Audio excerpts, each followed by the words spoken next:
Bonsoir à toutes et à tous, et merci de nous rejoindre pour cette deuxième masterclass de l'elliptique. Donc, je suis Raphaël Netto, directeur de l'elliptique, et nous avons le plaisir d'accueillir ce soir Christina Honnête, qui est enseignante-chercheuse en cybersécurité au sein de l'équipe Cryptis de l'Université de Limoges. Et ce sera aujourd'hui une masterclass technique sur le sujet de la cybersécurité. Merci Christina, à toi. Alors, 2 secondes pour que je partage mes slides. Est-ce que tout le monde voit mes slides? Est-ce que vous m'entendez bien à distance? Oui. Bien. Très bien, merci. Alors déjà, merci beaucoup Raphaël de m'avoir invité pour faire ce masterclass que je fais avec plaisir. Aujourd'hui, on va parler sur plusieurs types de cybermenaces et on va voir ce qu'il y a dans la catégorie très large de cybermenaces. Mais nous allons nous concentrer surtout sur 3 types, notamment malware, DOS et du rançongiciel ou rançonnage. Alors déjà, je vais vous demander si ici vous êtes confronté avec l'un ou plusieurs de ces menaces au sein de vos entreprises ou au sein de votre cercle plus ou moins particulier. Est-ce que vous vous êtes confronté à ce type de menace? Oui. Moi, très bien, très bien. Alors, j'ai pris un rançonnage sur mon PC Pro il y a a oui. un an, quelque chose comme ça. D'accord. Ça, c'est méchant, ça. C'est méchant, ça. Très. Oui. Alors, on va arriver au rançongiciel. Je crois que c'est parmi les premières choses qu'on va discuter aujourd'hui. Mais pour voir un petit peu plus en général, donc les cyberattaques, comment est-ce qu'on peut les définir? En soi, ce sont des attaques contre un serveur ou des systèmes informatiques. Donc, on peut cibler, et en général, on cible des ordinateurs, c'est-à-dire un ou plusieurs ordinateurs au sein d'une même ou plusieurs entreprises. Mais il y a aussi d'autres types de cibles qui peuvent être attaquées, par exemple des équipements qui sont un peu périphériques, genre imprimantes. Il y a quelques-uns, j'aurais peut-être inclus les consoles des jeux vidéo, mais entre-temps, eux, ils sont des organismes un peu plus, des appareils communicants, ce que j'appelle des appareils communicants. Et ils peuvent être ciblés pour propager une attaque. C'est très convenable d'utiliser sa console pour propager des attaques. Ou ça peut être aussi des smartphones, des tablettes, des TV communicants, voilà. Des équipements IoT. Et ça, les équipements IoT, notamment dans la santé, c'est assez dangereux quand ça arrive. Et bien sûr, des périphériques à puce, genre carte à puce, genre carte d'identité nationale si elle est numérisée, des passeports, etc. Donc, ça sont les cibles de la plupart des cyberattaques. Alors, ça, ce sont les cibles. Alors, qui sont les attaquants? Les attaquants sont de plusieurs types. Ça peut être juste un individu qui essaye juste de mettre en œuvre des algorithmes qu'il a créés. Juste, voilà, c'est une forme d'expression, si on le dit comme ça. Mais ça peut être aussi quelque chose d'un peu plus méchant, genre de l'espionnage industriel, concurrents industriels qui veulent peut-être bloquer ou justement éliminer en gros sa concurrence. Ça peut être des organisations criminelles et parmi les organisations criminelles, moi je me suis concentrée sur les plus fameux, le plus large, mais bien sûr aussi des syndicats qui sont un peu plus petits, des cartels qui sont un peu plus petits, des organisations juste qui se sont réunies pour faire du profit, par exemple en utilisant du rançongiciel. Il y a aussi d'autres types de raisons pour lesquelles on peut commettre une cybercrime. Ça peut être pour des raisons politiques, religieuses, donc pour une idéologie. Ça peut être, donc les attaquants peuvent aussi bien sûr être des services d'État, hein, donc services de renseignement justement. Donc en France, la sécurité intérieure dit qu'elle ne espionne jamais ses citoyens, donc ça doit être de l'extérieur que ces attaques vont venir ici en France. Ça peut être aussi juste des personnes physiques pour X ou Y raison. Un employé qui a été mécontent ou quelqu'un qui a été viré d'une entreprise, ça peut être vraiment une vengeance. Alors, la police nationale essaye de faire une classification par rapport au type de menaces qu'on va avoir. Donc, si on peut faire ce typage, on a tout ce qui a du phishing, du rançongiciel et freaking de GSM. Ça tombe dans la catégorie attaque crapuleuse. Mais il y a aussi d'autres types d'attaques, y compris ces attaques qui s'appellent de déni de service. Ça peut être une atteinte à l'image, ça peut être l'atteinte à une image, par exemple, d'un candidat présidentiel, ça peut être une atteinte à l'image d'une organisation. Hein. Ce qu'on fait quand on attend l'image, on essaie de d'effacer en gros une idée, une personne, à l'idéal, une organisation. C'est ça l'idée d'une atteinte à l'image. Ensuite, il y a bien sûr tout ce qui est l'espionnage. Et là, en fait, il y a tout ce qui tombe sous piratage, c'est-à-dire piratage des données. Mais il y a aussi ce qui s'appelle social engineering. Donc, social engineering, c'est un concept que je n'aborde pas ici, mais en gros, c'est d'utiliser tous les outils qui forment des métriques sur nos interactions sociales contre nous. C'est en gros ça. Et finalement, il y a le DDoS, la panne organisée notamment, qui tombe sous la catégorie de sabotage. Et donc, sabotage, ça peut être un sabotage industriel, ça peut être un sabotage national, ça peut être un sabotage personnel, hein, X autres raisons. Donc, en termes de quelques chiffres, donc cybermalveillance.gouv.fr, c'est de là que j'ai repris ces chiffres-là. C'est la partie, c'est le site web où il faut y aller si jamais on a un problème du type rançongiciel ou attaque, cybermenace contre notre entreprise, notre organisation, notre personne. Donc, si les personnes physiques reportent que le hameçonnage phishing, c'est l'attaque le plus souvent utilisée contre eux, et ensuite, bien sûr, l'extorsion d'argent et autre chose, et les virus informatiques qui viennent aussi souvent via des mails ou autre chose.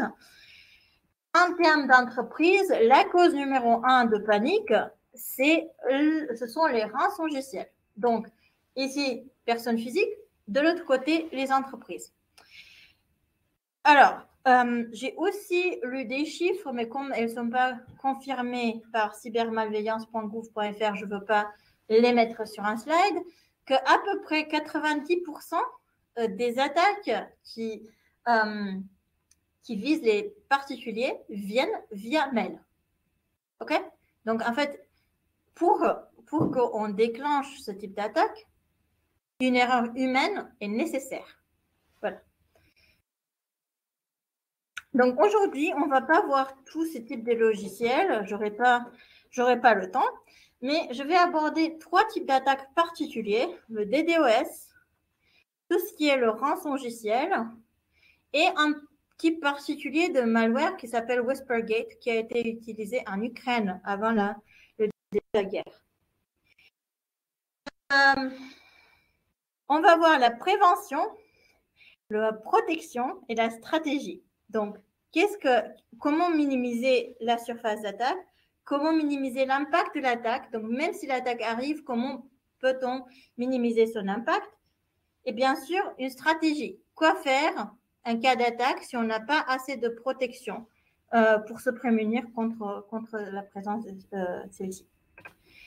Donc, je vais commencer sur les attaques DDoS, sauf si quelqu'un a déjà une question. Non? Ok, très bien. Alors, je vais déjà commencer sur les attaques DDoS. Donc, quel est le but d'une attaque DDoS? Donc, déjà, DDoS, déni des services distribués. Donc, le but d'une attaque de DDoS, c'est de paralyser quelque chose. Ça peut être paralyser un réseau, ça peut être paralyser un pays, ça peut être juste provoquer de la panique, du chaos. On se souvient qu'il y a quelques mois, on a eu une panne d'électricité qui n'était pas en fait causée par une DDoS, mais on a eu une panne d'électricité à Limoges et on a vu le chaos qui est intervenu en ce moment-là. Alors, si on veut semer de la panique, c'est ce qu'il faut faire. Voilà. Les DDoS, leur souci est que souvent, ils exploitent un accès légitime. C'est-à-dire, ils exploitent le fait que certains réseaux veulent communiquer, donnent la permission à tout le monde d'y accéder.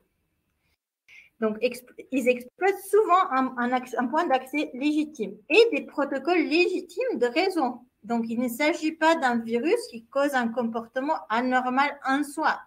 On utilise des outils qui sont souvent normalement vus en réseau, sauf qu'on les utilise dans un but néfaste.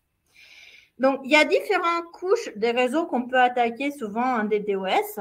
Donc, je rappelle pour ceux qui sont passionnés un peu de réseau, le modèle OSI, ce sont les couches de réseau. En bas, on a les couches physiques. En haut, on a les couches applications. Donc, souvent, on essaie d'exploiter à 2 points. Donc, soit à la couche application, et dans ce cas-ci, il y a un surplus de requêtes envoyées à un certain serveur. Ça peut être des requêtes DNS, ça peut être des requêtes HTTP, ça peut être des requêtes de tout type. Donc, en fait, ce qu'on essaie, c'est de noyer un ordinateur, un serveur, un service par des requêtes, telles qu'il ne sera plus capable de répondre et donc il sera hors service. Mais on peut aussi tenter de le faire ici, les couches transport et réseau.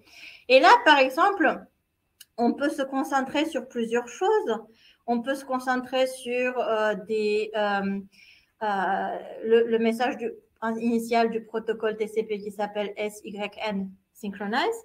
Si on envoie beaucoup de ça, en fait, ce qui se passe, c'est qu'il y a beaucoup de connexions ouvertes en même temps et donc le serveur est noyé, donc il ferme. Ou utiliser des modes, donc par exemple, utiliser l'amplification NTP sur UDP. Donc ça, ce sont des attaques qui sont très connues, mais même si les attaques sont très connues, c'est très difficile de se prémunir contre ces attaques, puisqu'encore une fois, tous ces protocoles sont censés d'être là, tout ce type d'accès est censé d'être là. Le problème, c'est qu'un attaquant les exploite à une échelle hors du normal. Donc, par exemple, je vous donne un tant qu'exemple. Il y a eu une DDoS assez bien connue en septembre, il y a un an et quelques, contre Bouygues et SFR. Ils ont eu une panne de quelques heures sur tout type de requête à cause d'une DDoS qui exploitait le protocole DNS. OK? Alors, qui ici sait à quoi ça sert le protocole DNS? Oui? Non? Oui. OK. Alors, pourquoi cette attaque marche-t-il? Donc, DNS, c'est un service qui assure, donc qui doit faire la correspondance entre des noms de domaine, par exemple unilim.fr, et une adresse IP. Et à l'inverse, bien sûr. Donc, c'est-à-dire, ce type de protocole, il est utilisé à chaque fois que tout le monde se connecte à un site web. Dès que je tape un nom de domaine plutôt qu'une adresse IP dans mon ordinateur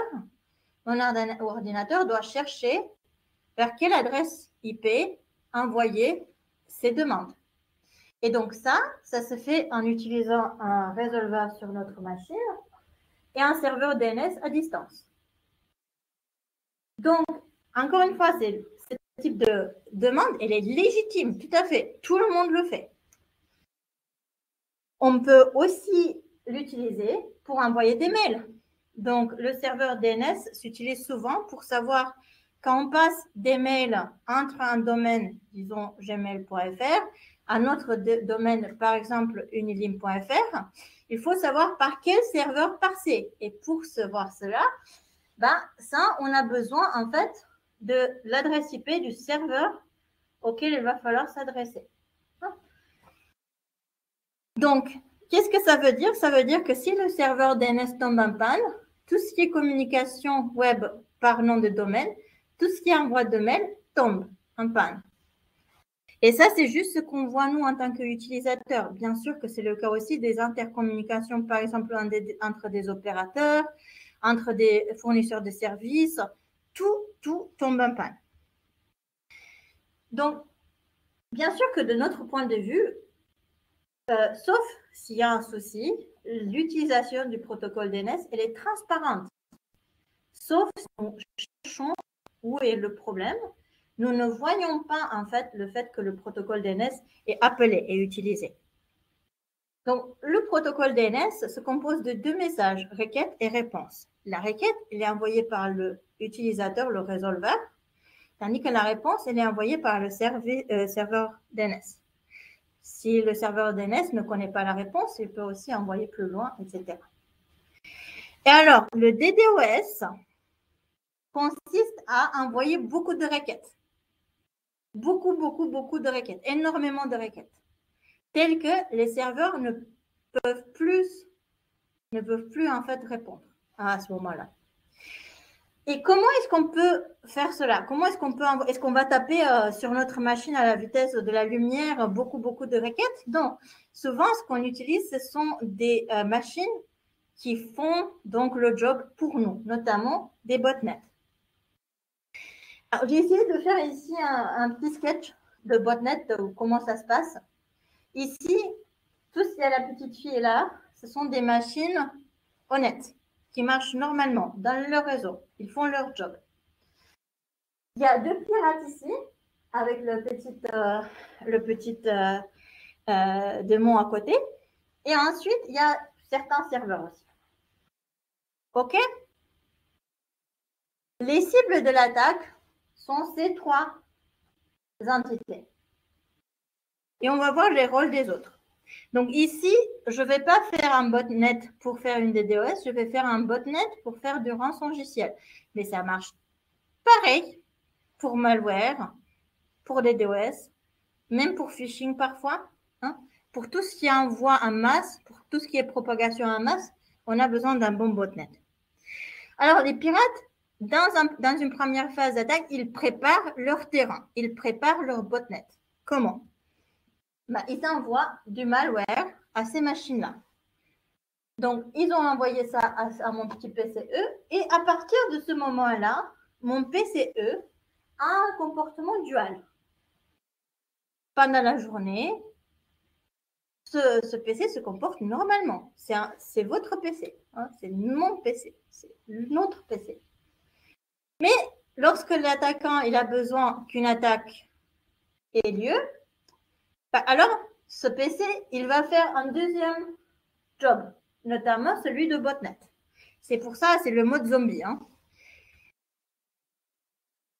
Alors, ça se fait de façon répétée jusqu'à avoir une quantité assez bonne de machines qui seront dans le botnet. Alors là, ils ont l'air d'être proches, les machines, les unes des autres. Mais les machines ne doivent pas être dans un même domaine. Elles peuvent être n'importe où dans le monde. En fait, c'est mieux. Hein.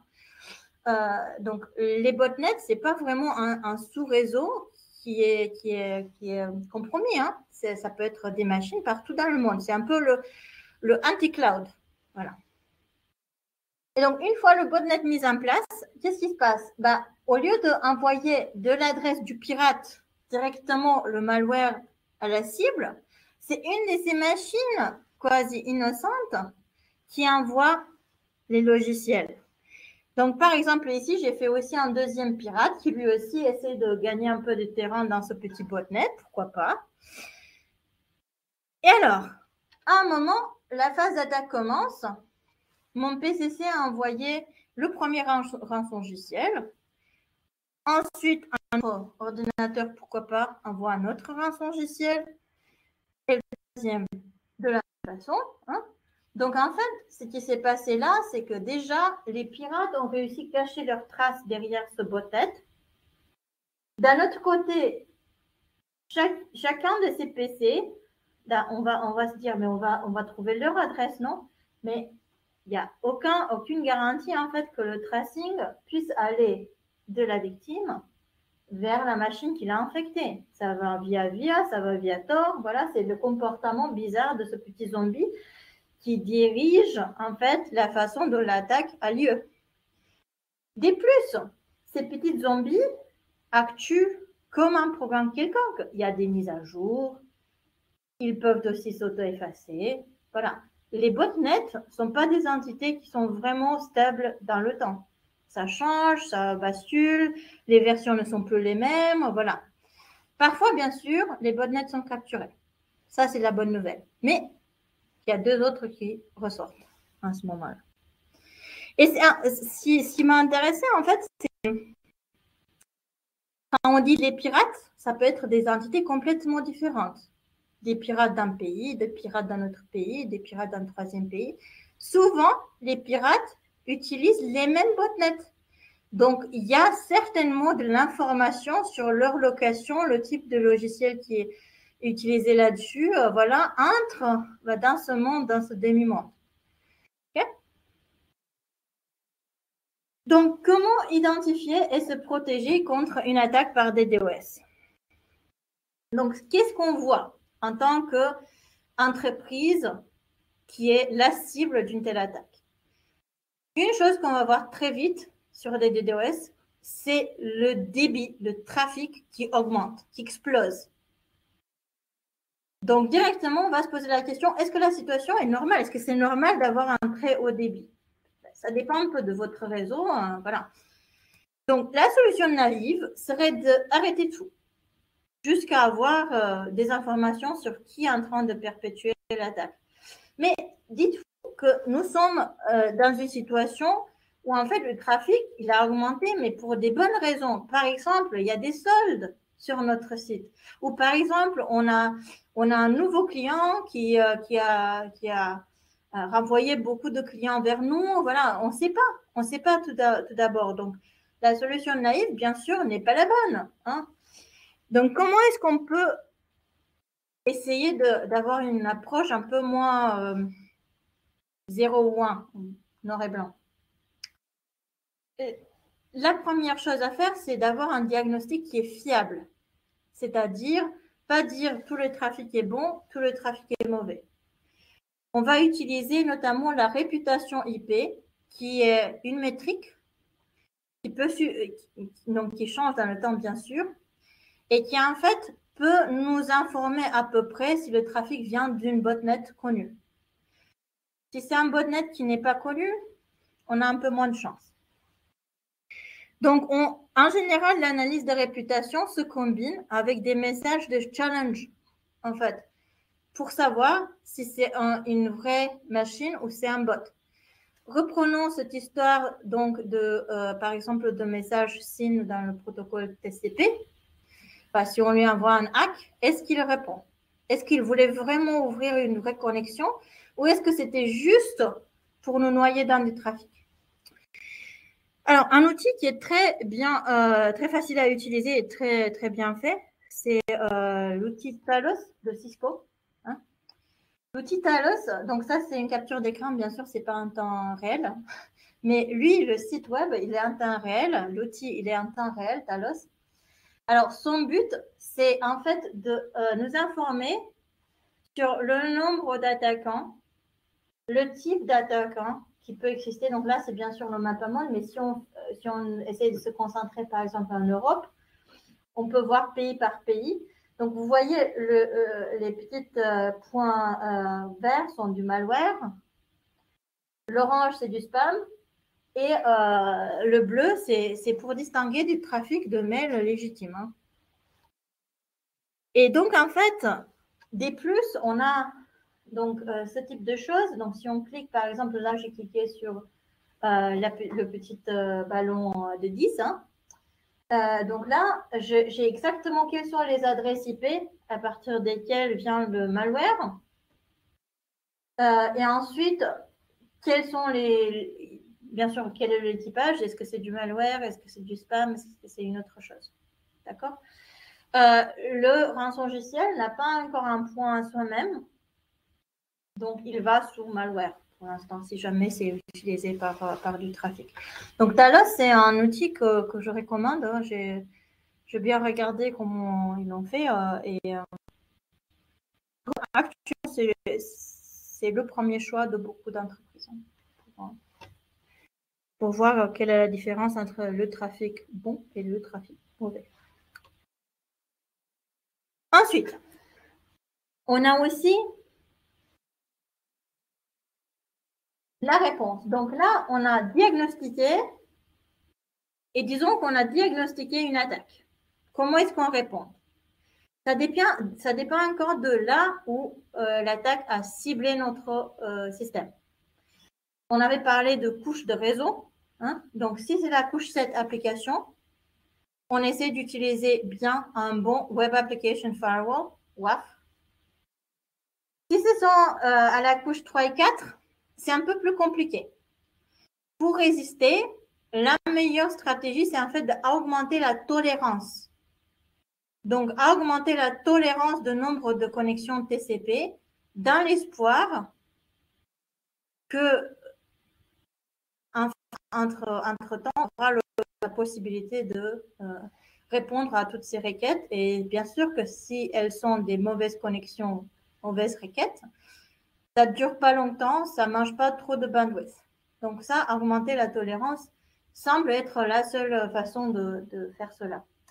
Et bien sûr, il y a les mises à jour qui peuvent aussi nous sauver par rapport à, par exemple, le protocole UDP et c'est NTP. OK? Donc ça, c'est au niveau des DOS. Donc, pour en prendre un peu plus de recul.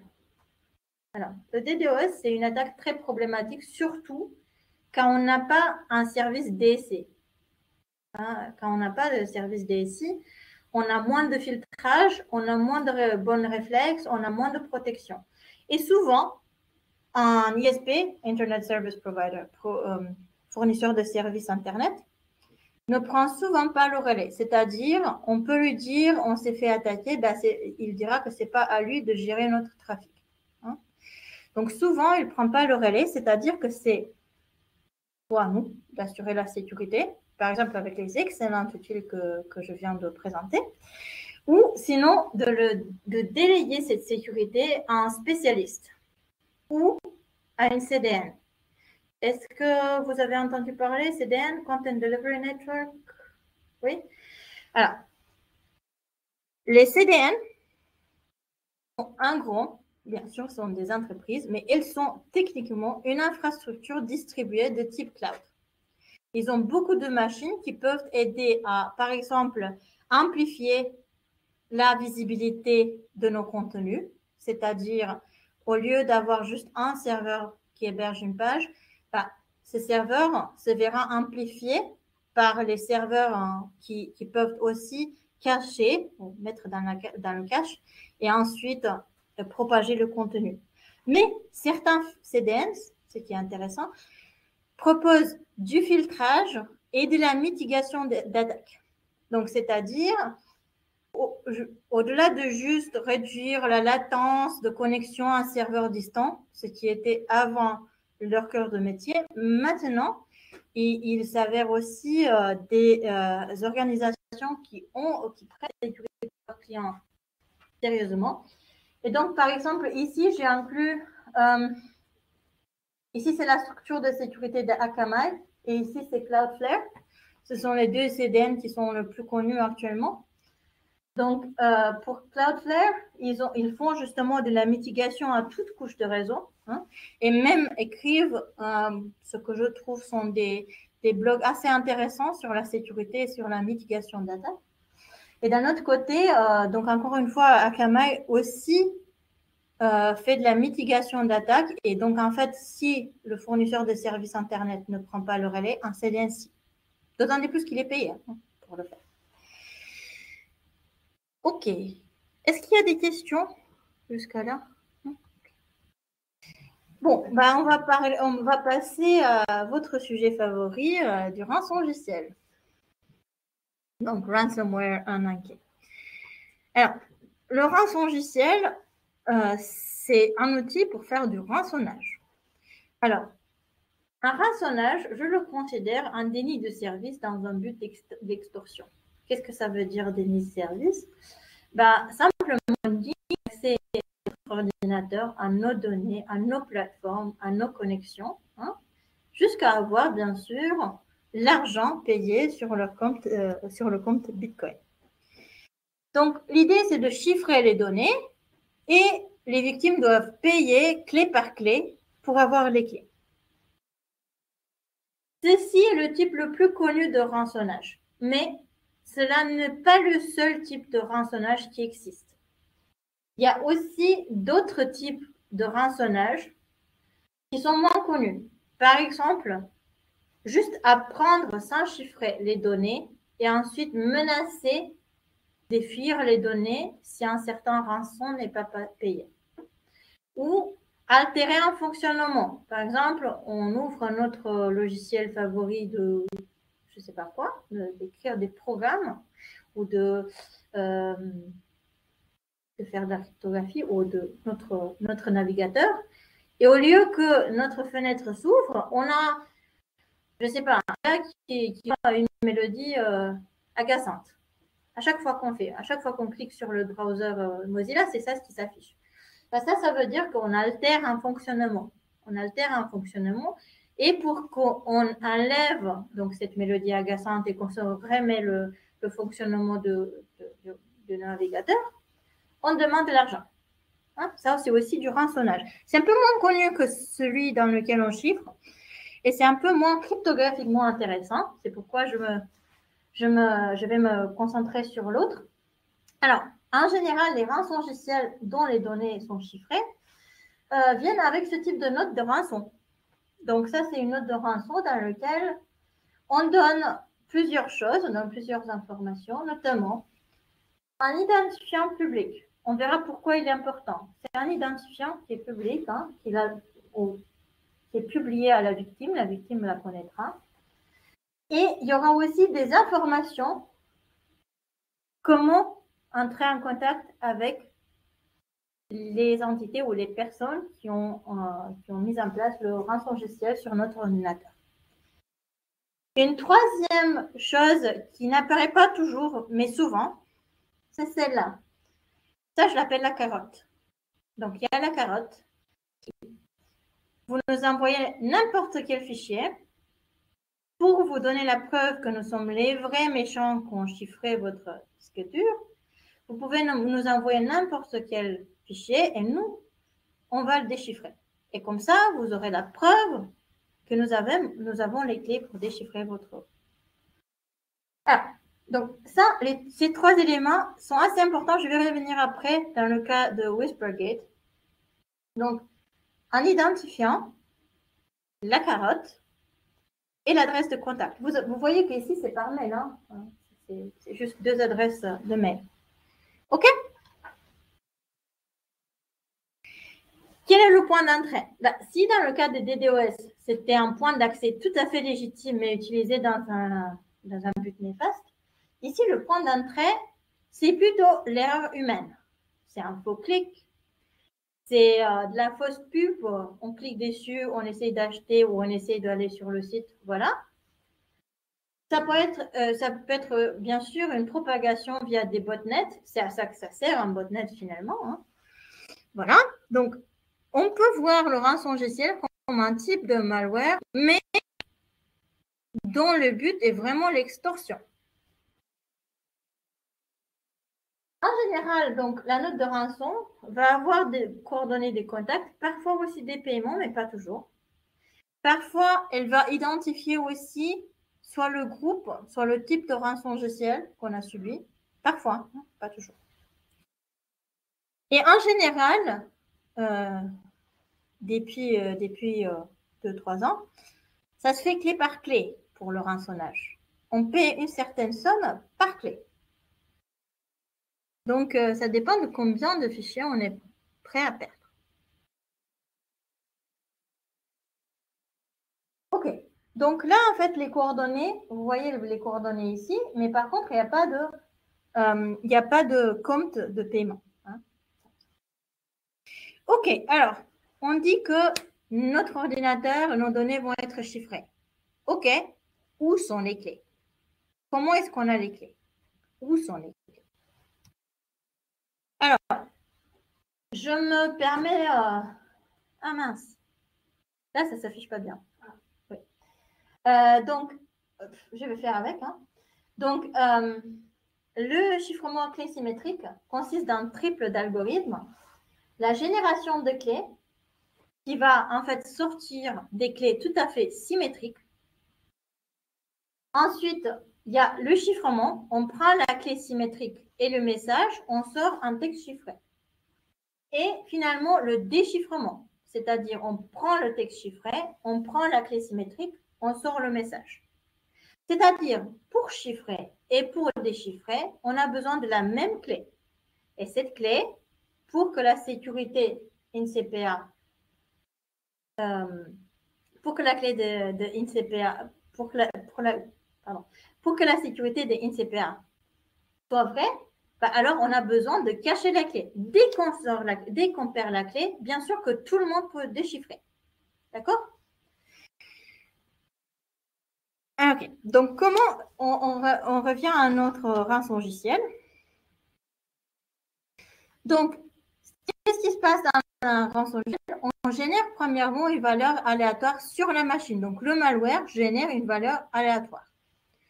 À partir de cette valeur aléatoire, elle va utiliser un algorithme, soit un PRF, soit un PRG, pour dériver des clés, ces clés de chiffrement. Ensuite, ils vont chiffrer la valeur des clés sous une clé publique, notamment la clé publique de l'organisation ou de ce logiciel. OK. Et donc, quelle est la différence donc, entre le chiffrement à clé symétrique et publique? L'avantage du chiffrement à la clé publique, c'est que, en fait, on peut donner la clé publique à tout le monde. Ça ne va pas affecter du tout notre sécurité. Tandis que donner la clé symétrique, on vient juste de voir, ça casserait les plans de l'attaquant, puisqu'avec la clé symétrique, tout le monde peut déchiffrer, y compris l'organisation ciblée. Donc, quand on chiffre cette valeur aléatoire sur la clé publique, en fait, c'est une façon d'obtenir un texte chiffré qui sera utilisable par l'attaquant puisqu'il détient la clé secrète de déchiffrement, mais qui ne sera pas du tout utile à la personne ciblée, à la personne qui détient le texte chiffré. En fait, ce chiffrement, ce texte chiffré devient l'identifiant, celui qu'on a vu dans la note de rançon. En fait, lorsqu'on nous demande le rançon, qu'est-ce qui se passe? La clé publique, elle est universelle, elle est dans le rançongiciel. Hein, donc, en fait, on la trouve là. Et la clé secrète correspondante, elle existe dans l'entourage. Quand je dis dans l'entourage, ça peut être sur la machine, sur un serveur détenu par l'organisation criminelle qui nous a envoyé le rançongiciel. Donc, quand les victimes veulent payer, ils doivent réciter cet identifiant. Quand on donne l'identifiant, l'attaquant réutilise cet identifiant pour retrouver la valeur aléatoire. À partir de la valeur aléatoire, il refait les mêmes étapes. Et donc, il génère les clés en particulier. Et donc, il peut déchiffrer les fichiers. En fait, les attaquants n'ont pas à savoir les clés symétriques. Ce qu'il leur faut, c'est comment les régénérer chez eux. Pourquoi ça, c'est intéressant? Imaginez-vous qu'on n'avait pas ce système, que, en fait, soit les clés viennent de l'extérieur avec le rançongiciel, soit, si ce n'est pas le cas, les clés sont générées sur la machine victime, mais ensuite, l'attaquant doit aussi les apprendre. En fait, ça pourrait générer une trace entre la machine cible et l'attaquant. C'est ce que l'attaquant ne veut pas. C'est pourquoi on utilise ce mécanisme en général. OK. Donc, OK, ça, c'est comment ça marche. C'est très joli. En fait, en tant que cryptographe, ça me plaît. Hein, c'est sympa. Mais il est méchant, donc peut-être un peu moins d'admiration. Et comment est-ce qu'on va pouvoir trouver un rançongiciel s'il est en action? Déjà, un rançongiciel actif bloquera les protections qu'on a sur notre machine. Par exemple, sur Windows, une API qui est utilisée souvent, c'est isDebugger Present.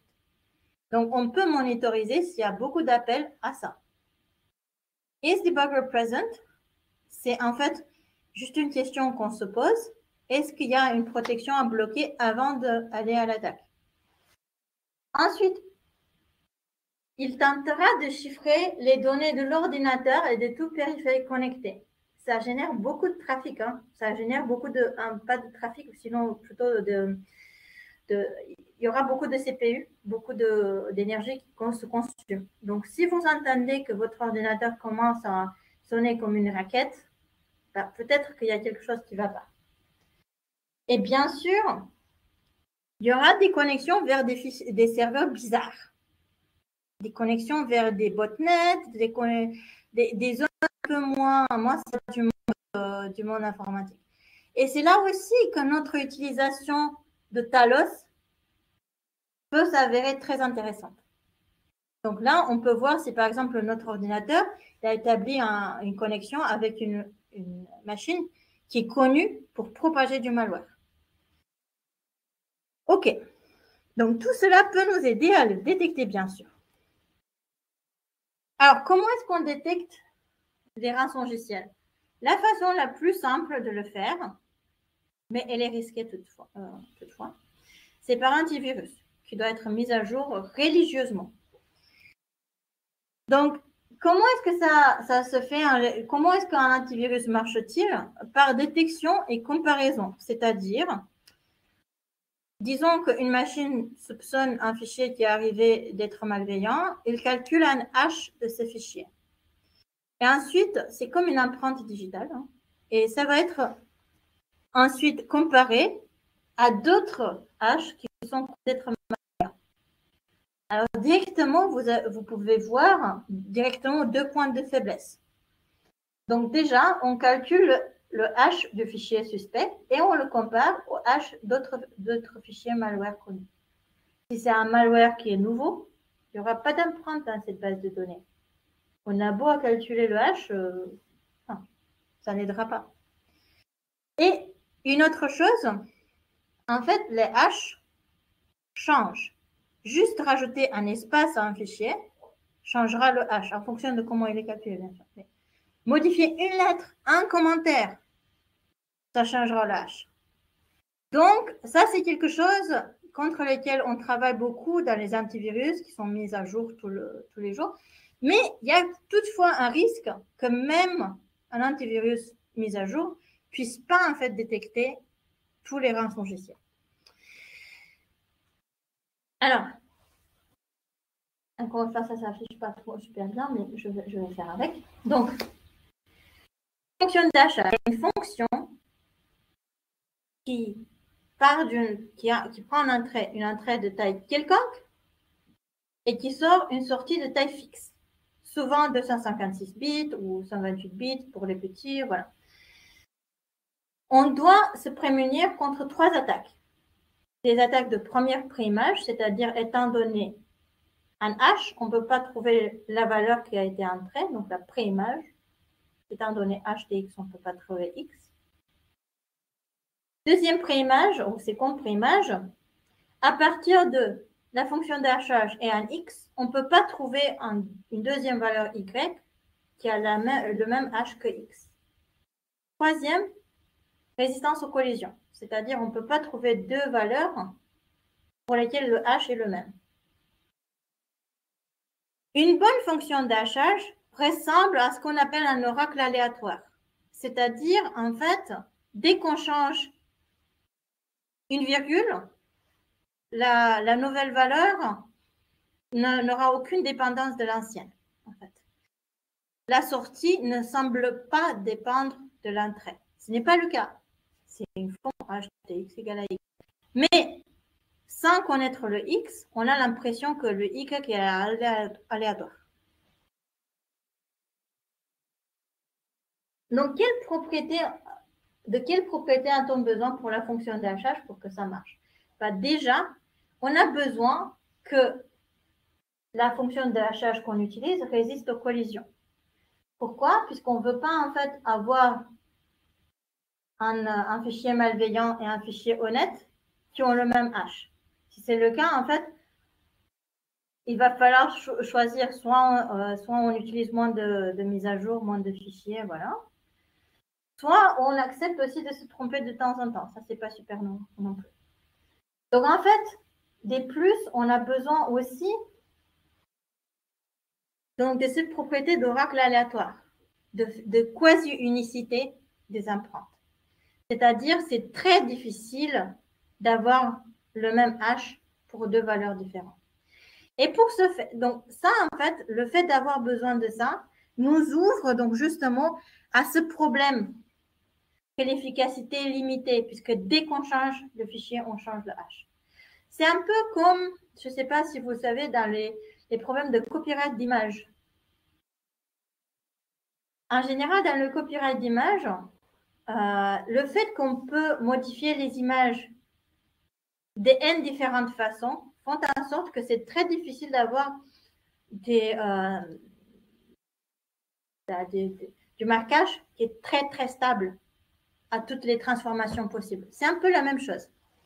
Donc, en fait, c'est-à-dire que finalement, même si on utilise ça, un attaquant qui connaît bien les hashes qu'il faut éviter, il peut le faire. C'est ça ce que je veux dire. Donc, on les détecte au plus tôt possible, notamment, on voit une forte consommation d'électricité. On voit un changement de comportement.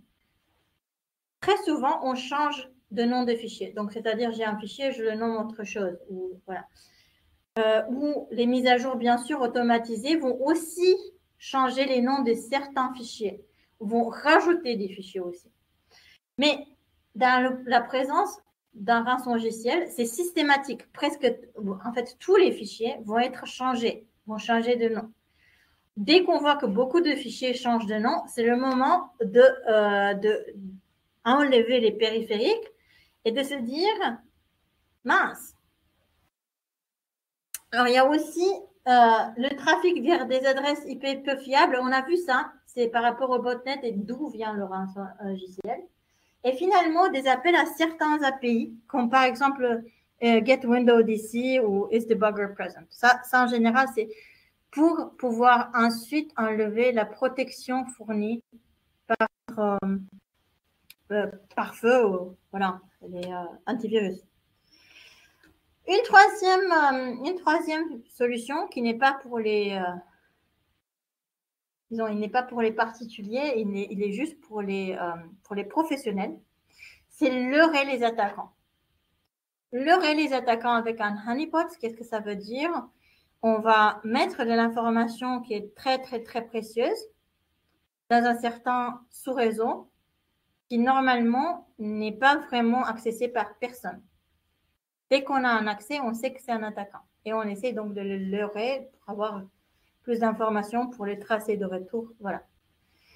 Donc ça, c'est pas à faire pour ceux qui ne sont pas des spécialistes. Mais c'est intéressant. Alors, qu'est-ce qu'on fait si on a été frappé par un rançongiciel? N'est pas éteindre la machine, malgré le fait que c'est la première chose que moi aussi, j'aurais la tendance à faire. Hein. Je me dis, ah, il y a un virus là-dessus, je dois éteindre. Mais non, ça, c'est pas une bonne idée. Déjà, le rançongiciel, il est déçu. Et on ne sait pas, en fait, une fois qu'on éteint la machine, combien de ces informations très précieuses pour les gens qui vont ensuite essayer de nous aider vont rester sur la machine une fois qu'on éteint. On ne sait pas ce qui va se passer. On ne sait pas quel est le comportement prévu au reboot. Ensuite, enlever les câbles là et les périphériques proprement. Hein? Donc, on va, ici, j'ai mis beaucoup d'accent sur Windows, juste puisqu'en général, beaucoup de PC en entreprise sont des PC Windows. Donc, on change Change Adapter Settings. On va changer, on va personnaliser les adaptateurs et justement enlever la possibilité de se connecter à un réseau. Disable. Qu'est-ce que ça va faire? Ça va faire en fait ça va restreindre l'ampleur de l'attaque. Vous voyez, mon PC est compromis, le reste du réseau de l'entreprise ne l'est pas, par exemple. Donc, on enlève les périphériques annexes, clés USB, etc., proprement. On ne les arrache pas comme ça. On consulte les sites de référence. Il y a l'ANSSI, mais il y a aussi le site de cybermalveillance gouv.fr. En France, c'est le site de référence. On informe les utilisateurs concernés. Qu'est-ce que ça veut dire? Si on est dans une entreprise, il y a eu un problème de rançongiciel. Les utilisateurs qui utilisent un certain service doivent savoir qu'il y a eu une cybermenace. Aussi, si on voit d'où ce type de malware s'est propagé, on dit à tout utilisateur de se tenir à distance de leur machine pour ne pas faire un faux geste et donc donner une porte d'entrée encore une fois. Et bien sûr, déposer une plainte. C'est très, très important. Donc, depuis quelques années, la police, la gendarmerie sont très bien équipés pour répondre même à des cybermenaces et ils vont répondre à ce type de plainte. Bien sûr, ne jamais payer le rançon. C'est un peu comme négocier avec les terroristes. Voilà, on ne le fait jamais. Sauf si les autorités nous le disent qu'il faut le faire. Dans ce cas-ci, bien sûr, il faut le faire.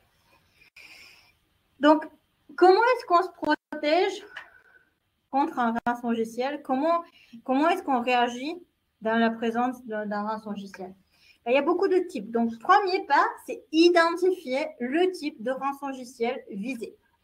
Donc, par exemple, Malware Hunter Team a un très bon identifiant de ransomware. Il a l'air de ça. Donc, en fait, ici, ce qu'on a besoin de mettre, c'est la note de rançon, un fichier chiffré. Et ensuite, si on veut, on peut aussi mettre les adresses de contact. On se souvient, il y a toujours des données des contacts sur la note de rançon. Pourquoi est-ce que ça a du sens? Certains rançongiciels avaient par exemple des extensions qui étaient le nom du rançongiciel.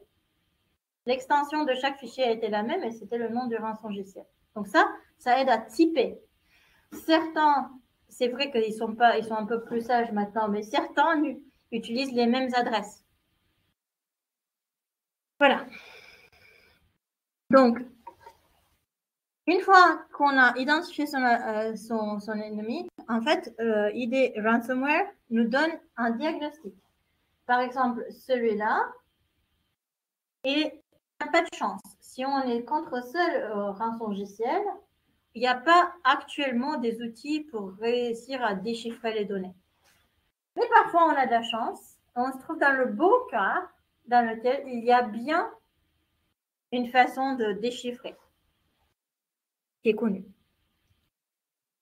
Alors, une fois qu'on sait le type, et si on a des chances pour le déchiffrer, on pourrait aller sur ce site-là, nomoreransom.org, dont le but, c'est justement de nous donner des façons de déchiffrer des rançongiciels. Alors, c'est ça leur page. Et en fait, tous les jours, ils vont rajouter ce qu'ils appellent des decryptors, c'est-à-dire en fait, ils sont en train de casser le chiffrement de rançongiciels de divers types. Ici, c'est Atom-Silo, le rançongiciel ciblé. Donc justement, il faut voir si pour l'exemple de malware qu'on a vu, il y a déjà quelque chose qui peut le casser. Ça, c'est la première chose qu'il faut faire. Donc, on va la rançon, ce qu'on essaie, c'est de retrouver une façon de retrouver nos données. Bien sûr que l'idéal, c'est que, en fait, le rançongiciel, même s'il nous frappe, on ne perd pas grand-chose. Ça, on peut le réaliser en faisant des backups réguliers, ce qui s'appelle à froid, c'est-à-dire le dispositif doit être pas gardé à moins de 19 degrés Celsius à froid, mais à froid, c'est-à-dire il est isolé. Hein. Bien sûr, si c'est un serveur, il doit être isolé au froid, mais voilà.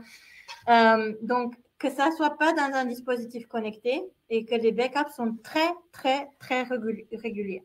En fait, il faut se dire combien d'informations est-on prêt à perdre en total.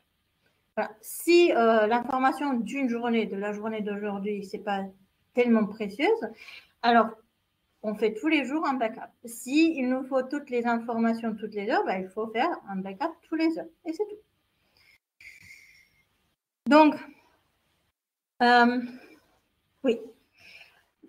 Donc, encore une fois, la fréquence dépend de ce qu'on est prêt à faire. C'est la conclusion du rançongiciel. Et c'est la meilleure protection contre un rançongiciel. Ça ne va pas, en fait, nous déchiffrer les données. C'est juste qu'on aura les données. Déjà, il n'y a pas vraiment de problème. Hein. Voilà. On n'a pas besoin de payer, on n'a pas besoin de se faire des soucis. OK. Donc, je vais passer à la dernière partie, malware, sauf si vous avez des questions. Non? Je maîtrise très peu les questions qui peuvent se poser par chat. Hein. Donc, s'il y a des questions. Ouais, d'accord. Donc, on va voir donc, malware, c'est une classe tellement large de logiciels que c'est impossible. Je viens de vous dire, rançongiciel, c'est un type de malware aussi, hein, finalement, en soi. Et on va voir un malware particulier qui a touché des ordinateurs Windows en Ukraine peu de jours avant l'invasion russe. Ça s'appelait Whispergate.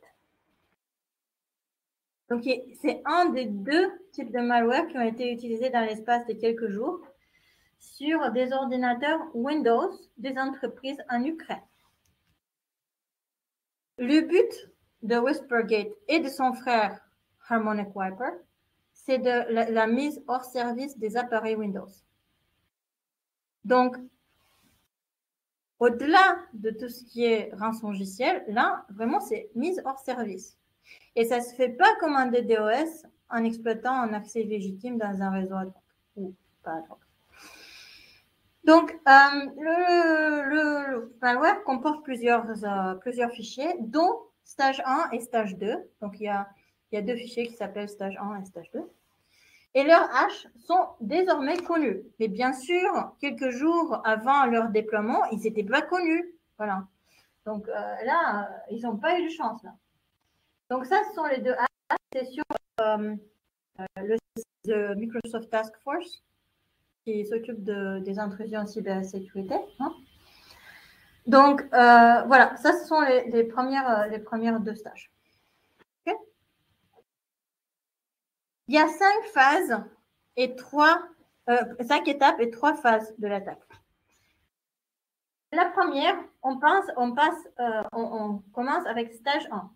Le but de stage 1, c'est de compromettre le fichier de boot d'une machine Windows. Master Boot Record, c'est MBR. Et ensuite, une note de rançon s'affiche. Attention, j'ai dit que ça, c'est du malware, c'est pas un rançongiciel. Mais il y a une note de rançon et on va voir les différences entre la note de rançon qui est utilisée pour Whispergate et les notes de rançon des rançongiciels normaux. Donc, une fois que la note de rançon s'affiche, bah, l'entreprise est en panique, on se demande ce qu'on fait. Et stage 2 s'active. Lorsque le stage 2 s'active, la seule chose qui est faite, c'est on va dans le CDN de Discord et on télécharge un fichier. C'est le seul but des stages 2.exe. On télécharge stage 3.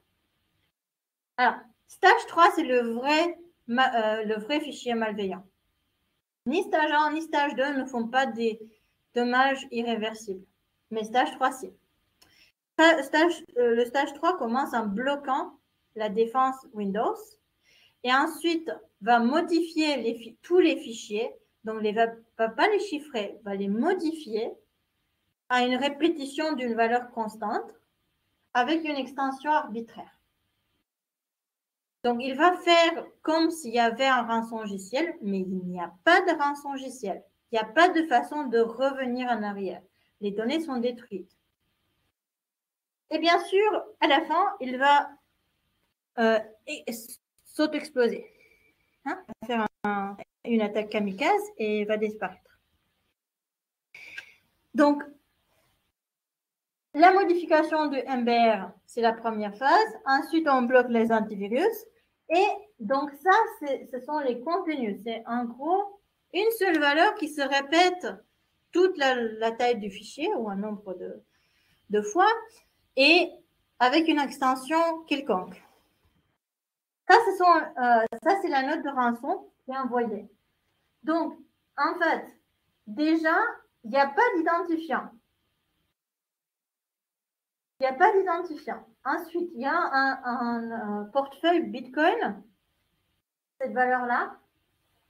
Alors ça, c'est pas visible si on n'a qu'une note de rançon, mais on va voir que si on a deux notes de rançon de deux organisations différentes, ça va être le même portefeuille. Et ça, c'est jamais le cas.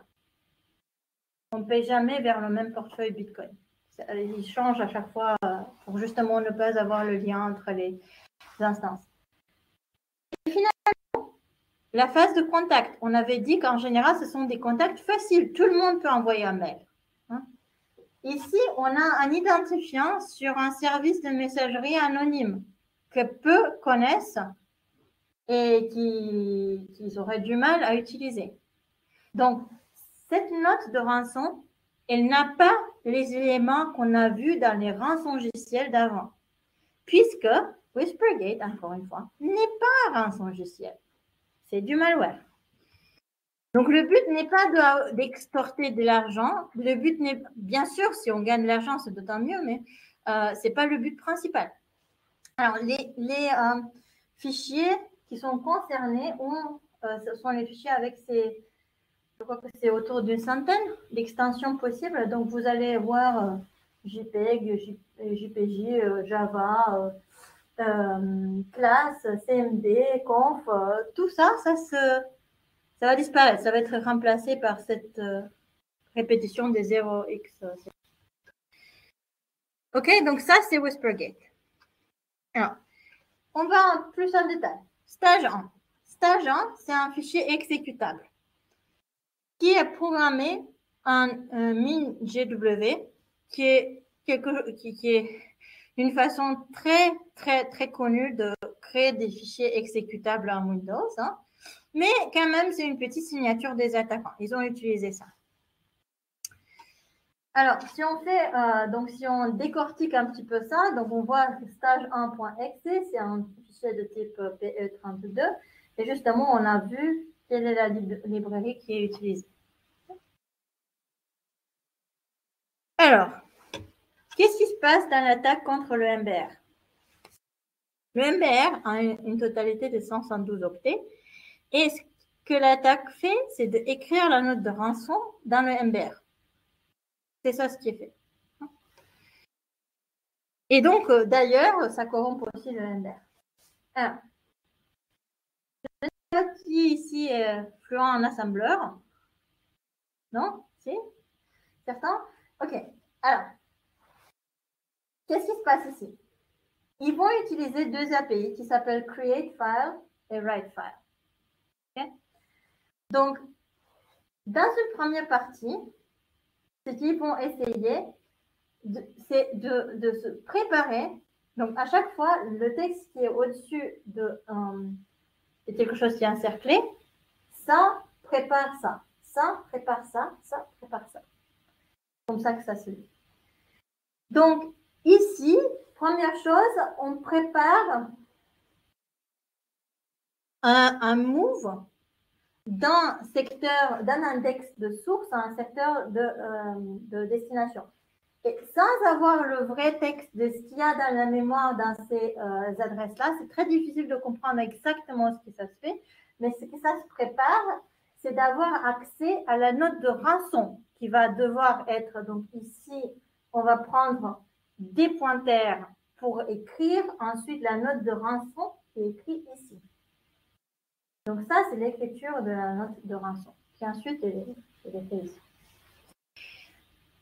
Donc, qu'est-ce qui fait ce stage? En fait, finalement, il joue avec les index de mémoire un peu. Il prend la main sur le texte de la note de rançon. Ensuite, gentiment, il l'écrit ici jusqu'au octet 512 du MBR. C'est ça ce que ça fait. OK. Donc, c'est ça ce qu'il fait. Une fois qu'on reboot, la note de rançon, donc en fait, ensuite, ça se reboot et la note de rançon s'affiche. Une chose qui est intéressante, Whispergate n'a pas une consommation d'énergie sortie du commun. Puisque, bien sûr, Whispergate ne chiffre pas tout votre disque dur. Ce qu'il fait, c'est juste virer tout ce qu'il y a dedans. C'est bien moins encombrant. Alors, pour faire son job, Whispergate nécessite des droits d'écriture sur les MBR. Sinon, on ne peut pas l'écrire. Et donc, on se dit nous, naïvement, normalement, un compte utilisateur n'aura pas de droit d'écriture de l'MBR de la machine Windows, sauf si c'est notre PC personnel, ce qui n'est pas le cas souvent en entreprise. Donc, normalement, si on configure les droits d'accès, tout est bien, non? Non. Alors, qu'est-ce qu'il y a le problème? Le problème, ce sont des bugs, des escalations de droits. Ça s'appelle privilege escalation. Je ne sais pas si j'ai utilisé le bon mot français, mais c'est privilege escalation, donc escalation de droits. Qu'est-ce que ça veut dire? En fait, c'est une façon, étant utilisateur, de passer en mode root. Et bien sûr, root a le droit d'écriture à tout. Ce type de bug abonde contre tout système d'exploitation, Windows, Linux. Sur Linux, puisqu'il est open source et il fait bien son travail de reporter tout ce qu'il y a, c'est plus visible. Donc là, en fait, c'est juste quelques-uns des bugs d'escalation de privilèges, mais ça abonde, hein, littéralement. Il y a des dizaines tous les ans. Sur Windows, il y a moins, mais quand même.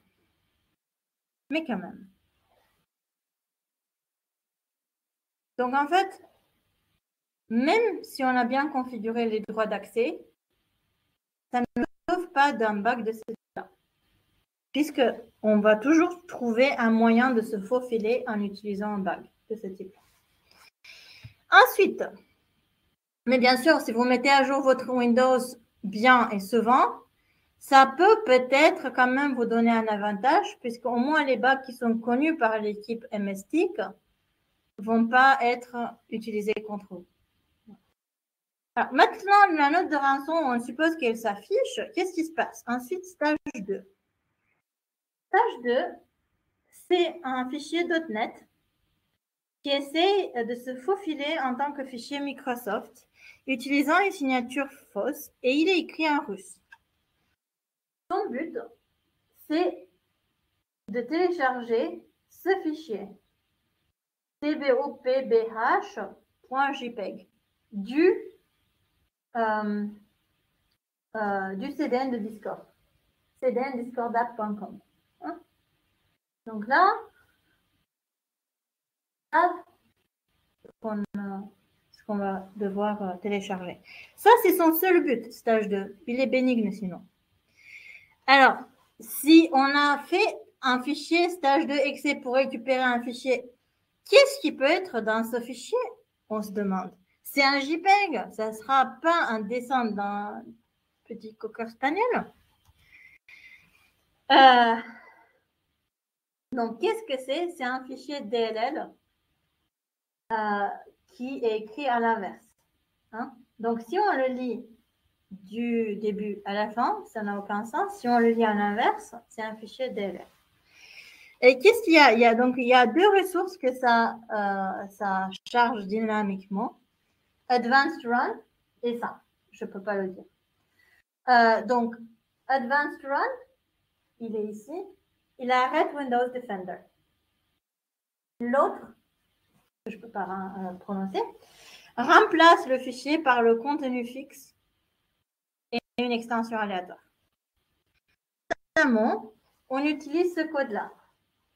Donc, dans ce code-là, on voit que, en fait, ici, ce sont les destinations, quelques destinations qui sont ciblées, y compris le recycle bin, il est ciblé par ce.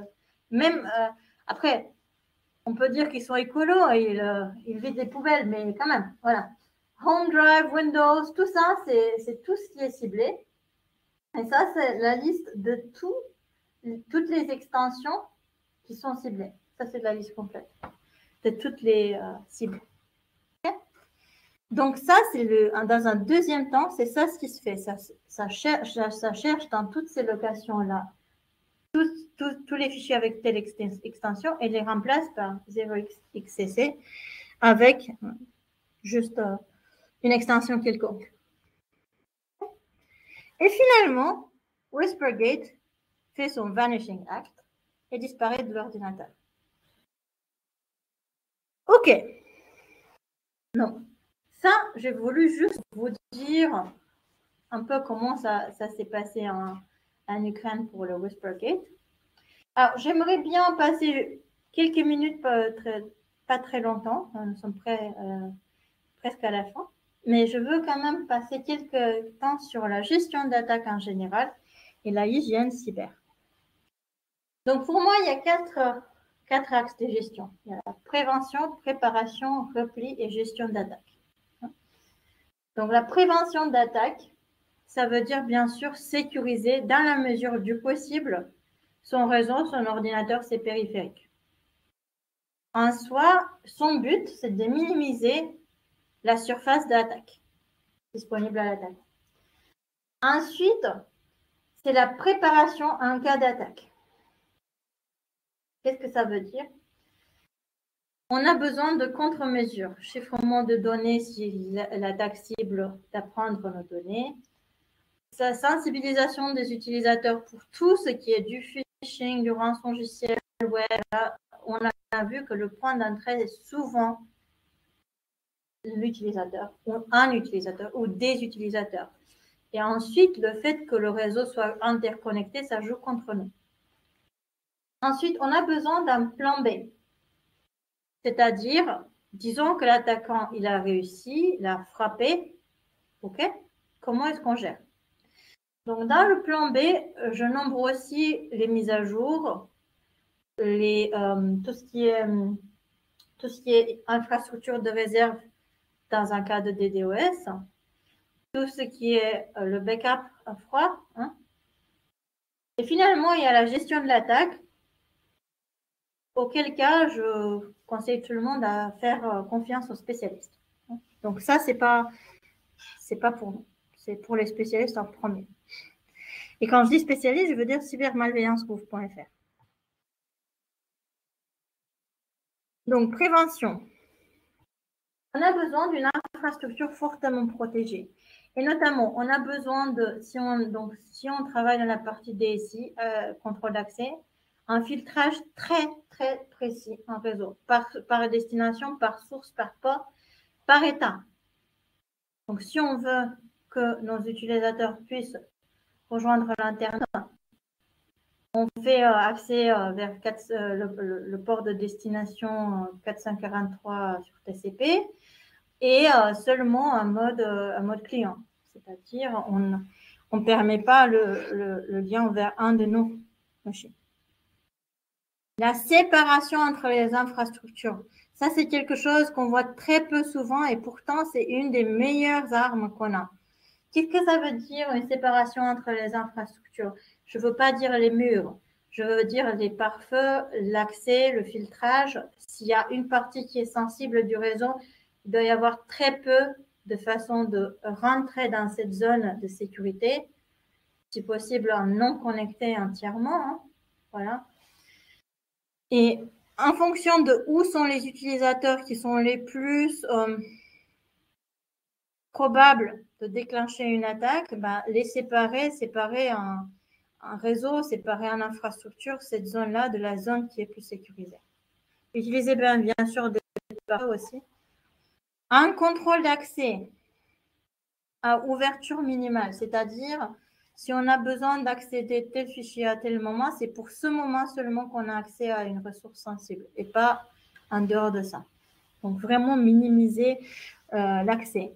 Et bien sûr, éviter de donner des droits de modification d'écriture de fichiers. Ceci étant dit, on a toujours des bugs d'escalation de privilèges, mais quand même. On a besoin de monitorisation et des logs pour savoir qui s'est connecté, quand, quelle est la fréquence, et particulièrement faire attention à des logins invalides. En fait, à ma connaissance, actuellement, sur beaucoup de noyaux Linux, ils sont en train d'essayer de mettre en place des défenses qui s'appellent fuzzy. Donc, en fait, ce qu'ils vont essayer de voir, c'est est-ce que quelqu'un a utilisé telle attaque connue pour avoir tel et tel but. Si c'est le cas, alors peut-être je peux apprendre quelque chose sur quelle sera l'attaque prochaine, par exemple.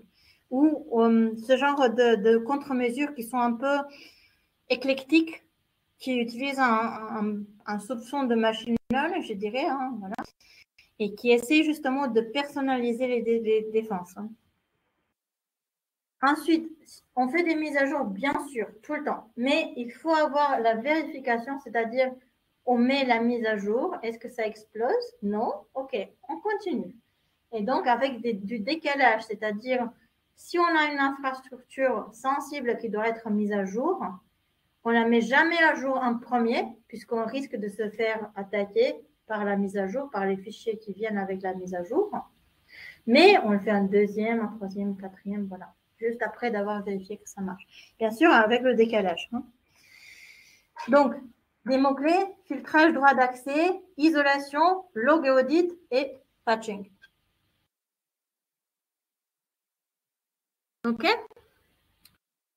Et en plus, bien sûr, sensibiliser le personnel. Première chose. Encourager ce qui s'appelle la hygiène cyber.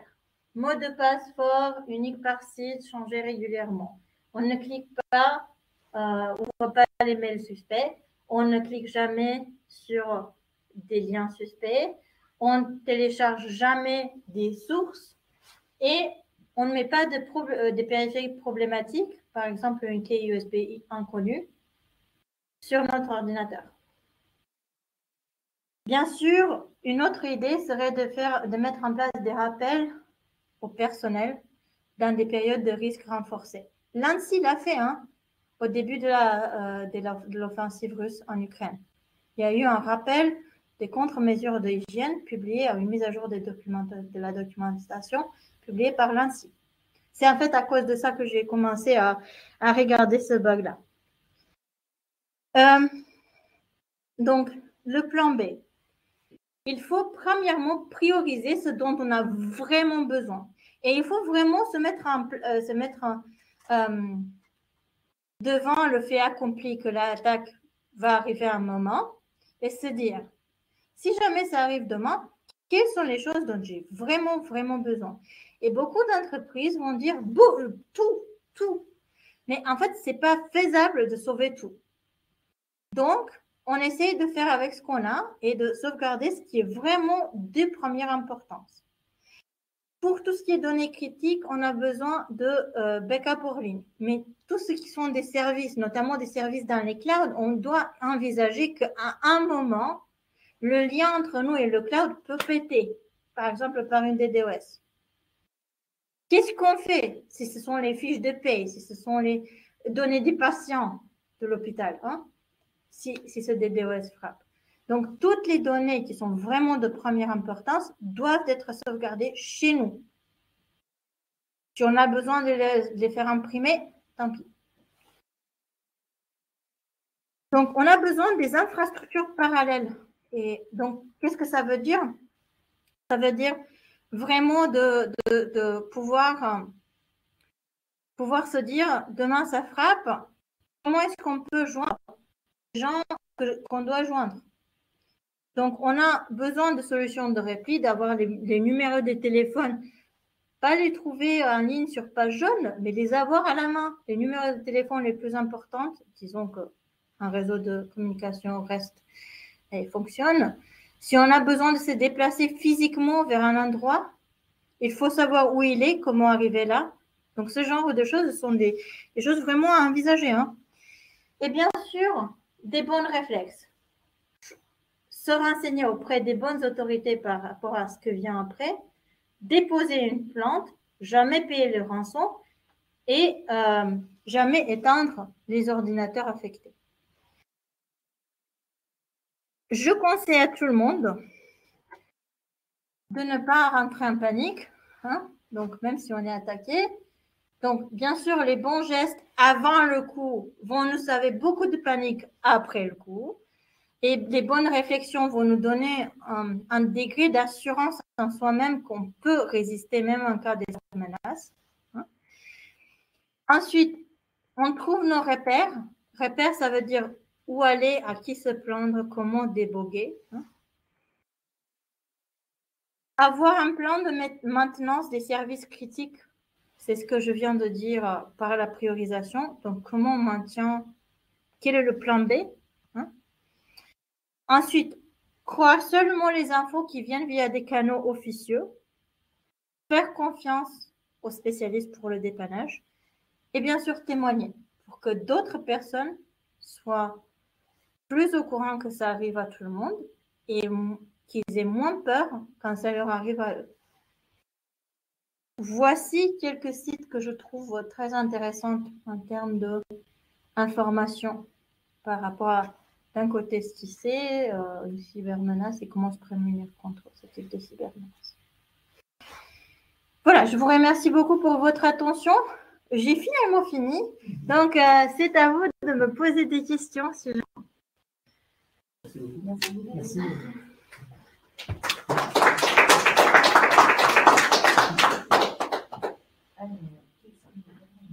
J'ai une première question. Quand tu parlais des risques liés à les mises à jour, et besoin de faire les mises à jour, oui, un décalage. De façon décalée, le risque, c'est les failles 0D, c'est les failles non identifiées, non documentées. Il y a d'autres risques. Ben, il y a toujours d'autres risques, puisque en fait, les mises à jour viennent d'un endroit. Elles ne tombent pas du ciel. Et c'est vrai qu'en général, on fait attention d'où on récupère. Et il y a aussi des signatures, des vérifications d'intégrité. C'est à ça que je faisais référence par des vérifications. Il y a des vérifications d'intégrité pour les fichiers. Mais parfois, en étant ouvert à une connexion, ça peut quand même que via cette connexion, on a aussi d'autres attaquants qui vont essayer de nous envoyer aussi un beau cadeau. C'est un des risques les plus importants. Mais bien sûr, les failles qui sont non découvertes, ça aussi, bien sûr. En fait, toujours quand on essaie d'installer une mise à jour, on a le risque que la mise à jour soit, dans un certain sens, pire que le système d'avant. Ouais. D'autres questions? Oui. Pour les failles 0D, qu'est-ce que vous conseillez de mettre en place pour les bloquer? Parce que nous, on voit qu'il y a des choses qui sont autour des EDR, comme ça, l'analyse comportementale des postes, des endpoints. Ouais. Je ne sais pas s'il y avait d'autres choses. Ça dépend, puisque en fait, le problème, c'est que si les mesures sont intelligentes, les attaquants aussi. Donc, la mise en place d'un support ou d'une façon de détecter, et ça c'est en général, c'est une question de tous les problèmes, ne marche jamais en tous les cas. Donc, c'est vrai qu'il y a des programmes assez avancés qui essayent avec, en fait, ce qui est encore une fois du machine learning, c'est de comprendre quel est le comportement normal et voir qu'est-ce qu'il y a un comportement anormal pour ensuite essayer d'arrêter. Je ne connais aucune contre-mesure qui est universellement bonne, puisque en fait, ce type de faille peut avoir plusieurs formes et peut affecter un système de plusieurs façons. Et donc, il n'y a pas vraiment de couteau suisse. Voilà. Alors, donc, à ma connaissance, donc, il y a deux types d'analyses, il y a statique et dynamique. Voilà. Les analyses statiques, je dirais que c'est une façon plus complexe de ce que j'ai présenté déjà. L'analyse dynamique, c'est plus ce que vous avez mentionné. C'est une analyse qui donc, se base sur un état que sur données statiques. Il y a des progrès dans ce domaine-là, mais à mon avis, en dehors de ce qui se fait dans des antivirus directs, je dirais qu'il n'y a pas vraiment un couteau suisse, quelque chose qui peut marcher encore mieux que ça. Ceci étant dit, attention, on ne prend pas Kaspersky en antivirus en ce moment. Donc voilà. En ligne, il y a Sébastien qui rappelle pour citer un spécialiste français concurrent de Cloudflare, Datadome. Oui, tout à fait. Par contre, Datadome, il a été frappé par un DDoS 2 ans, 3 ans. J'avoue que j'ai perdu un peu le fil de temps avec ce confinement. Mais il y a un moment, il a été frappé par une panne assez généralisée. Oui, c'est vrai que c'est le plus grand. Après, ceci ne dit rien. Hein, c'est juste, bien sûr. Oui, voilà. Par contre, je ne suis pas au courant des défenses que Datadome ou comment Datadome fait sa protection contre les attaques à un réseau de DDoS. Personnellement, je ne suis pas au courant. Je suis assez sûre qu'elle les fait. Hein. C'est pas ce que mais je ne suis pas au courant de ce qu'ils ont. Je précise, si vous voulez les contacter, un des développeurs de Datadome habite en ligne. Ouais, super. Voilà. Merci Sébastien. Merci. Il y a une question du coup toujours de Sébastien. Quels sont les pays les plus avancés ou actifs dans les cyberattaques de sources étatiques, officiellement et supposées? Russie, Chine, Israël, point d'interrogation. En fait, c'est très intéressant qu'on me pose cette question. Il y a quelques semaines, j'ai eu le plaisir de faire une intervention avec la police.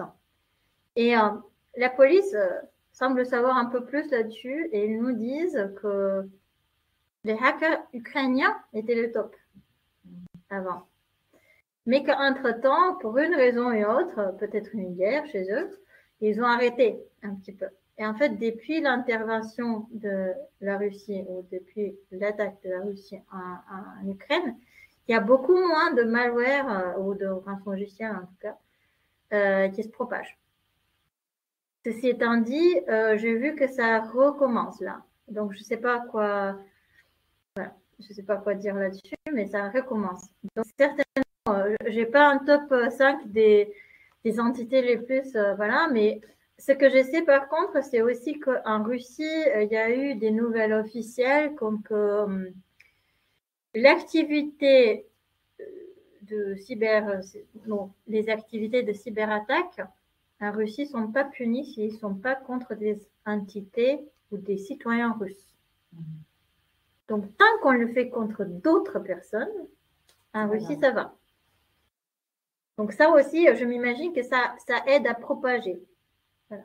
Après, le reste, je ne pourrais pas dire. Donc, on a vu des cyberattaques très importantes des Chinois, des Coréens. On a vu un très bonne app israélien qui fait des cybermenaces. Je m'imagine qu'il y a plein qui se passe aussi aux États-Unis, si jamais ils le veulent. Mais dans ce cas-ci, on parle vraiment d'une attaque étatique d'espionnage ou de fuite de données, mais pas dans un but crapuleux. Hein. Donc, on ne parle pas de ça. Hein. C'est pas ça ce que je me réfère. Voilà. Quelles sont les plus graves conséquences imaginables de DDoS sur des réseaux français? Coupure d'électricité, service d'eau? Oui, ça, par exemple, les coupures EDF, on a vu comment ça se passe avec 2 heures et qui n'était pas une cyberattaque. C'est-à-dire qu'en fait, c'était juste une panne à grande échelle. Imaginons ça à l'échelle de tout le pays et il n'y a personne qui paie au resto. Il n'y a personne qui peut conduire puisque les règles de conduite changent de jour au lendemain. Donc, il y a ça. Alors, j'essaie de trouver mes mots pour ne pas semer la panique. Mais bien sûr, il y a aussi l'accès à tout ce qui est dispositif de destruction militaire qui peut être rejoint numérique. Donc, par exemple, une bonne centrale nucléaire est Orly. Okay? Par exemple, une bonne centrale nucléaire, elle est Orly. Cependant, l'accès à certaines armes, certains dépôts, certaines munitions, certains outils militaires peuvent ne pas être Orly. Alors, on va espérer qui sont bien sécurisés. Je suis certaine que c'est le cas. Mais si on veut vraiment s'imaginer ce genre de choses, donc par exemple, des DOS contre tous les dossiers des patients dans l'hôpital. On a vu ça. C'est vraiment, ça c'était un rançongiciel, mais un DDoS marche aussi bien. Tout ce qui est déni de service vers un mécanisme vers des contre-mesures, disons, nucléaires, prévention nucléaire, ça aussi. Déni de service vers, par exemple, tout ce qui est EDF, gaz, canalisation, eau, toutes les choses qu'on ne voit pas tous les jours, mais qui font de notre vie quelque chose d'ordonné. Et bien sûr, le manque de communication. Nous sommes très dépendants en ce moment de notre capacité de se connecter à n'importe quel moment vers n'importe quelle autre entité. C'est ça, ce qui, je trouve, un petit peu... si jamais tout le réseau mobile, tout le réseau téléphonique, tout le réseau Internet tombe en panne, si par exemple la communication vers les satellites tombe en panne, il n'y a plus de Google Maps. Vous imaginez le désastre, hein? Carte routière sur le volant, comme avant. Donc, vraiment, je peux m'imaginer, presque tout ce qui touche à une échelle massive, les contacts qu'on fait tous les jours, mais surtout en énergie, en armement, en vital, donc EDF, eau, ce genre de choses, et en protection de désastres. Moi, je trouve que ça, ce sont les choses qui peuvent nous affecter le plus. Ce sont les services qui sont suivis en direct par l'ANSSI. Ouais, voilà. Ils auraient une raison pour ça. Je dis ça, je vais dire. Pas de questions. C'est bon, on va vous inviter à ceux qui sont présents. Désolé pour ceux qui sont en ligne, on ne peut pas vous payer un verre. On leur donne des cookies sur le. On leur donne des cookies. Merci à tous en tout cas pour la participation. Merci à ceux qui sont à distance. Merci beaucoup, Christina. Merci. À Sébastien sans virus le truc ici. Et on va couper l'enregistrement. Bon week-end à tous. Et à bientôt pour une prochaine Et à bientôt pour une prochaine masterclass. À bientôt. À bientôt. Alors, on va arrêter le partage.